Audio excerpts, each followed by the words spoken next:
தமிழ் திரையுலகில் முன்னணி நடிகராக இருக்கும் ரவி மோகன் தனது தனிப்பட்ட வாழ்க்கையை சுற்றி பரவி வரும் சர்ச்சைகள் குறித்து முதல் முறையாக மிகுந்த உணர்ச்சியுடன் மனம் திறந்து பேசியுள்ளார். பல மாதங்களாக அமைதியாக இருந்து வந்த அவர் தற்பொழுது தனது மனவேதனைகளையும் குடும்ப சூழ்நிலையையும் வெளிப்படையாக பகிர்ந்து இருப்பது ரசிகர்களிடையே அதிர்ச்சியையும் பரிதாபத்தையும் ஏற்படுத்தியிருக்கின்றது. அதாவது, எனக்கு விவகாரத்து கிடைக்கும் வரை நான் எந்த படத்திலும் நடிக்க மாட்டேன். என் வாழ்க்கையில் நீண்ட காலமாக நீடித்து வரும் இந்த தனிப்பட்ட பிரச்சனைகளில் இருந்து முழுமையாக விடுபடும் வரை என்னுடைய எந்த படமும் தியேட்டருக்கு வராது என்று ரவிமோகன் உறுதியாக தெரிவித்துள்ளார். சினிமாவை விட தற்பொழுது தனது மனநிலையும் குழந்தைகளின் எதிர்காலமும் தான் முக்கியம் என்றும் குறிப்பிட்டுள்ளார். இதுவரை பல குற்றச்சாட்டுகளுக்கும் விமர்சனங்களுக்கும் பதில் சொல்லாமல் அமைதியாக இருந்ததற்கான காரணத்தையும் அவர் விளக்கியுள்ளார். நான் அமைதியாக இருந்தது பலவீனம் கிடையாது. என் குடும்பம் பாதிக்கக்கூடாது என்பதற்காக தான். ஆனால் சிலர் தொடர்ந்து என்னை சீண்டிக்கொண்டே இருக்கின்றார்கள். சாதுவாக இருந்த என்னை தூண்டி பொறுமையை சோதிக்கிறார்கள். என் குடும்ப வாழ்க்கையை சீரழிக்க திட்டமிட்டு பல வேலை செய்து பார்க்கின்றனர். இப்படி வேதனையுடன் தெரிவித்துள்ளார்.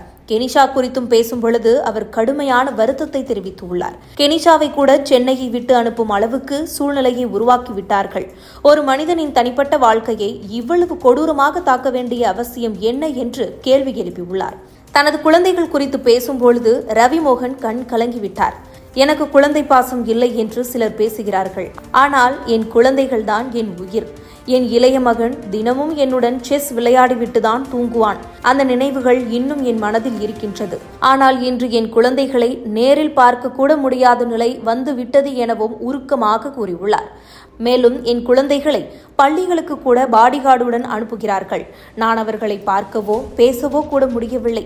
ஒரு தந்தையாக அது எந்த அளவுக்கு வேதனை தருகிறது என்று சொல்ல முடியாது. போன் செய்து கூட குழந்தைகளுடன் பேச முடியாத நிலை. என் குழந்தைகளை என்னிடம் இருந்து பிரிக்க பார்க்கின்றார்கள் என அவர் கூறிய பொழுது அங்கிருந்த பலரும் அமைதியாக அவரது பேட்டியை கவனித்திருந்தனர்.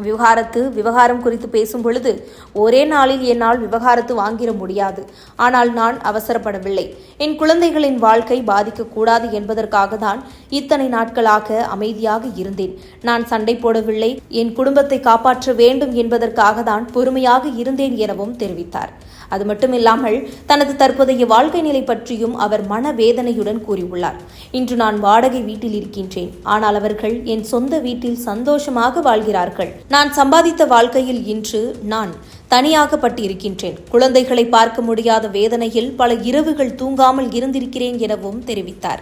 என் குடும்பத்தை பற்றி தவறாக பேசுவதை இனிமேல் கசிக்க மாட்டேன். என் குழந்தைகள் மீது எனக்கு இருக்கும் அன்பை யாராலும் கேள்வி கேட்க முடியாது. நான் இதுவரை அமைதியாக இருந்தது என் குழந்தைகளுக்காக. ஆனால் அந்த அமைதியை பலவீனமாக நினைக்க வேண்டாம் எனவும் ரவிமோகன் கடும் உணர்ச்சியுடன் தெரிவித்திருக்கின்றார். இது குறித்து உங்கள் கருத்துக்களை கமெண்ட் பாக்ஸில் கமெண்ட் பண்ணுங்க.